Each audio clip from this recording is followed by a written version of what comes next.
ఇత్యాల జిల్లా రాయకల్ పట్టణ మరియు మండలానికి చెందిన 27 మంది ఆడబిడ్డలకు రాయకల్ పట్టణ వర్తక సంఘంలో కళ్యాణ లక్ష్మి చెక్కులను పంపిణీ చేశారు జగిత్యాల ఎమ్మెల్యే డాక్టర్ సంజయ్ కుమార్. ఈ సందర్భంగా డాక్టర్ సంజయ్ కుమార్ మాట్లాడుతూ 10 ఏళ్ల పాలనలో కేసీఆర్ రైతు సంక్షేమ పథకాలను, ఆడబిడ్డలకు కళ్యాణ లక్ష్మి, షాదీ ముబారక్, బీడీ పెన్షన్, కేసీఆర్ కిట్, ఆరోగ్య మహిళా గురుకులాలు ఏర్పాటు చేసి ఇలాంటి ఎన్నో పథకాలు ప్రజలకు అందించారని అన్నారు.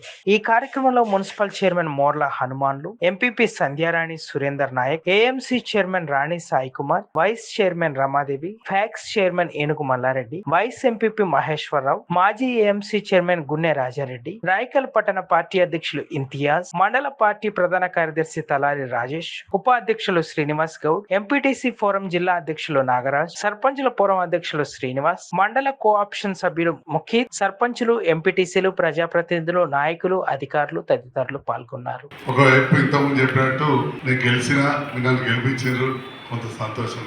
కొన్నిసార్లు ఎన్నో తెలంగాణ కోసం పోరాడి చావు నోట్లో తలబెట్టి ఆనాడు దాదాపు 10 రోజులు మంచి నీళ్లు కూడా ముట్టకపోతే కేసీఆర్ గారు ముట్టకపోతే ఢిల్లీ సర్కార్ దిగొచ్చి తెలంగాణ ఇచ్చింది. తెలంగాణ వచ్చినాక 10 ఏళ్ల పాలనలో కరెంట్ అంటే పోకుండా చేసి ఏ రైతుకు కూడా ఏనాడైనా తైసిల్ వసూలు చేసిర్రు, నీటి పన్ను వసూలు చేసిర్రు, కానీ ఉల్టా రైతు బంధు ఇచ్చి ఒక రైతు తోలిపోతే ఏనాడు ఎవరు కూడా ఆదుకోలేదు.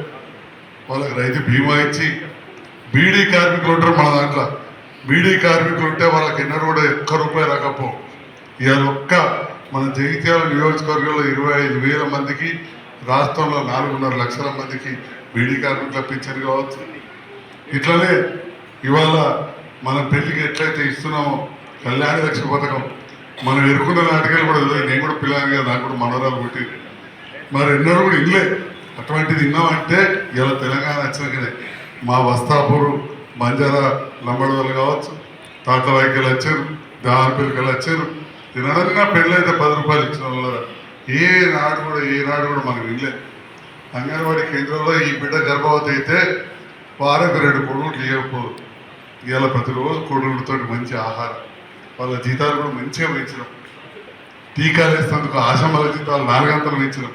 అడుగుతుంది 4 రోజులు బంద్ పెట్టింది, కానీ 400 జీతాలు పెంచినాం. అంగన్వాడీ టీచర్ వల్ల 300 పెంచినాం. 4 నెలలకి 13,000. అలా ఆయమ్మకి అయితే 700, 1000 ఉండే. అంతకుముందు కాంగ్రెస్ సర్కార్ ఉన్నప్పుడు మనం 7,000 చేసాం. ఇట్లా చాలా కార్యక్రమాలు చేసాం. ప్రసూతికి దవాఖాన మంచిగా చేసినాం. ప్రసూతి అయితే సుట్కేసి నిండా బట్టలు పెట్టించి ఆడపిల్ల అయితే 13,000, మగపిల్ల అయితే 12,000. ఇవన్నీ కూడా కొత్త కార్యక్రమాలు ఏంటో చేసినాం. అయినా కానీ మీరు నన్ను గెలిపించారు, ఇక్కడ రైతన్నలు గెలిపించారు. కానీ ఇక కొన్ని అక్కల్లా ఈ ఎగ్దాం 2 లక్షల రుణమాఫీ అని ఇంకేమో చెప్పి లగ్గమైతే ఇంట తులం బంగారం ఇస్తామని, ప్రతి మహిళకు 2,500 ఇస్తామని ఇవన్నీ చెప్పి అంతకుముందు ఎన్నాడు చక్కగా కూడా ఇవ్వలేదు. 200 ఇస్తే మనం 2,000 చేసినాం. ఇప్పుడు పెద్ద మనుషులందరికీ పెన్షన్ 4,000 చేస్తామన్నారు. చదువుకునే పిల్లలకి 4,000 నెలలకి ఇస్తామన్నారు. ఇవన్నీ కూడా మంచిగా పుస్తకం ఉన్నాయి. ఇది కాంగ్రెస్ వాళ్ళు చేతితో రాసిచ్చిన పుస్తకం, వాళ్ళు పెట్టింది. దీంట్లో సంతకం కూడా ఉన్నారు. దాంట్లో ఎమ్మెల్యేలు, మంత్రులు, పెద్దలు గొడవల మీద కూడా రాసింది. ఎన్నడూ మొదలు పెట్టి చూద్దాం, కానీ ఒక బస్సులు మొదలు పెట్టింది. సంతోషం. అట్లనే ఇంకా బాగా